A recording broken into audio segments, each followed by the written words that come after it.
Good afternoon, everyone.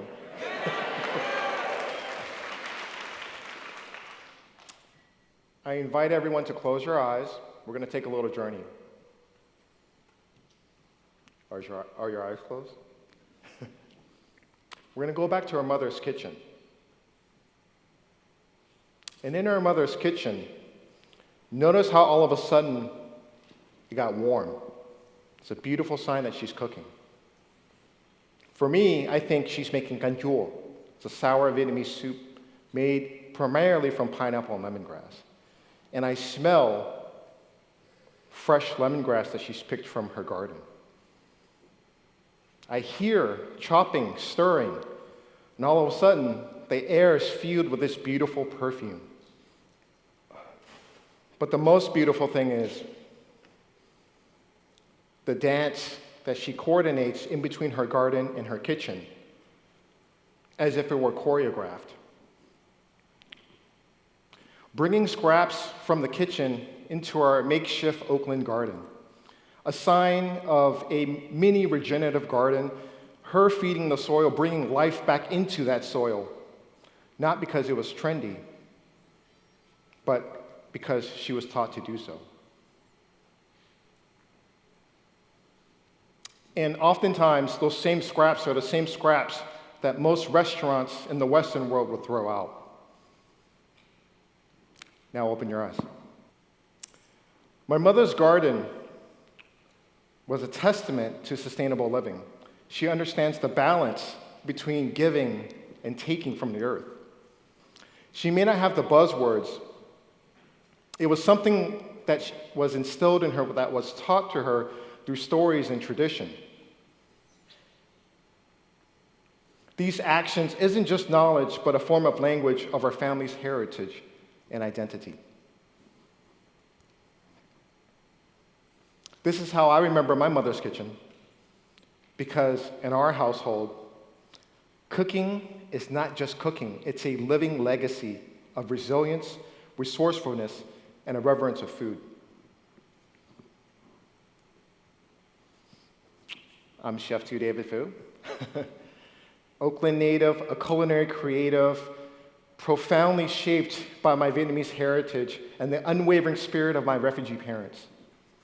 My journey has taken in the form of my mother's apartment garden in Oakland to the bustling kitchens in America's finest and best kitchens.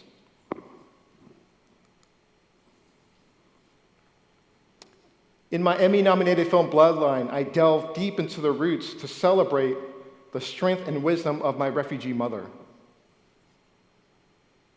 It transcends food, highlighting the rich tapestry of generational wisdom and resilience. Every dish I create and every story I tell is imbued with the lessons learned from my family's journey and the flavors of my heritage.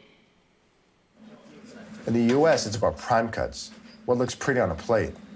So much is thrown away, which creates a bias of what's good. On Phu Quoc, we eat everything, bones, bloodline.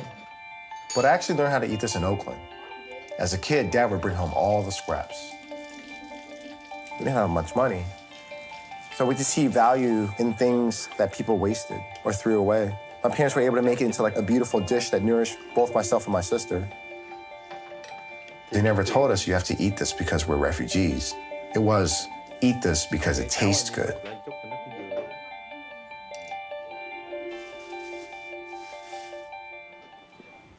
That's my mom.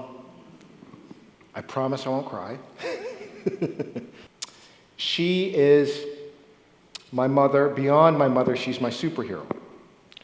She is a woman who has been raised in her youth in a multi-generational war zone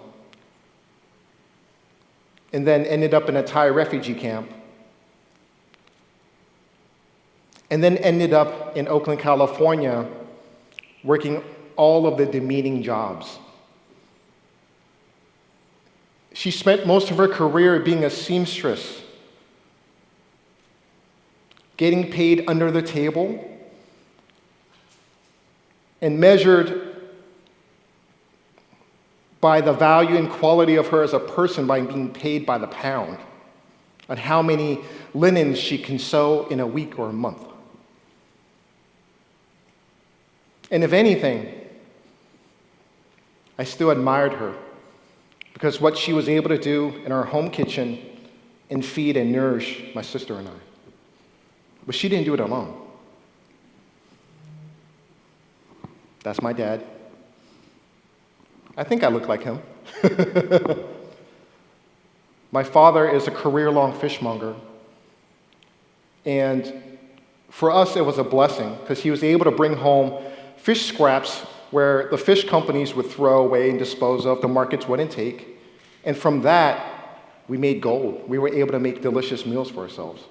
I think that's one of the reasons why I'm considered a decent chef. And the thing he brought home the most was salmon. And just for reference, a salmon total weight weighs about 10.5 pounds, and only 70% of that salmon is utilized.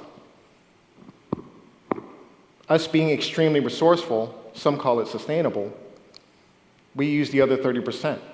And off of each fish, we were able to get 4.5 pounds of this quote-unquote scraps. And those things are salmon collars that we baked, salmon skin that we turned into salmon chips, salmon frames that we would fry and get crispy, fish heads that we turn into stew, and braised salmon belly. And for the things that we couldn't eat, this is where the magic happened. My mother put it into her own garden, rejuvenating the soil, bringing life back into that soil, giving it the nutrition that it would need. And from that, she was able to grow passion fruit, brown sugarcane, Thai bird's eye chilies, kumquats, guavas, planted by my mother's own hands. My mother transformed what was so often thrown out without a second thought in restaurants and kitchens. My mother's kitchen was a classroom where I learned about the virtuous cycle that created food that was so much more than the sum of its parts. And by doing so, she understood this, maybe not statistically, but its principles, that wasted food causes 58% of methane emissions from municipal solid waste landfills. Emissions from organic waste in landfills are 84 times more potent than those of carbon dioxide. And here's the big one. Wasting food in the US causes greenhouse gas emissions equivalent to those of more than 50 million gas-powered passenger vehicles. That's me and my mom, or my mom and I. My mother transformed our garden into a safeguard against the hunger she once knew, turning it into a sanctuary of abundance. Her innovative approach in using food scraps to enrich the soil exemplified early regenerative agricultural practices. Her intuitive gardening not only rejuvenated our Oakland soil and combated our food injustice, but also left a lasting legacy for future generations. The soil remains a treasure, reflecting her unique contribution to addressing climate change, recognized by mainstream accolades. However, her true value doesn't lie in awards. She's my superhero. Ignited in me my passion to continue her remarkable legacy. Her methods teach us that our kitchens can be more than just a food assembly lines. They can be gardens that flourish under our care. This perspective shift encourages us to view the world not just as a resource, but to exploit, but as a home to nurture and cherish. In revisiting the roots of my heritage, I've been warmly embraced by my mother's enduring wisdom, reflecting both in her nurturing garden and welcoming kitchen. These spaces were not mere areas for meals or gardening. They were the heart of our home, where she imparted lessons of living in sync with nature and cherishing our resources. I can still smell the aromas of my mother's kitchen and hear her execute that precise and beautiful dance of movements in the kitchen. I carry them with me. I hope you can find bits of your own family's legacy with you because it can change the world. As we conclude this journey, I invite each of you to explore profound wisdom in your own food heritage. Reflect on the sustainable practices embedded in your culture and consider how they can be applied to address today's environmental challenges.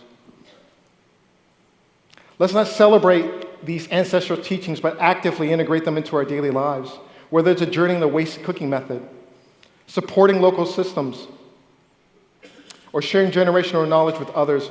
Every small step contributes to larger change.